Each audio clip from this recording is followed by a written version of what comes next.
আজ দেওয়ানহাট বাজারের উপরে মথুরাপুর পূর্ব গ্রাম পঞ্চায়েত কর্তৃক পানীয় নলকূপ নির্মাণ হচ্ছে। আপনারা দেখতে পাচ্ছেন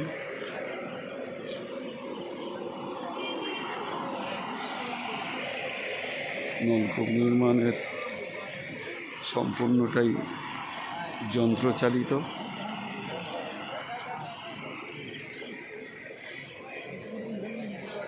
একদিকে দেওয়ানহাট, একদিকে গ্রাম পঞ্চায়েত, এলাকার মানুষ খুশি। এই পানীয় জলের কল নির্মাণের জন্য এলাকার মানুষ খুশি, সবাই খুশি।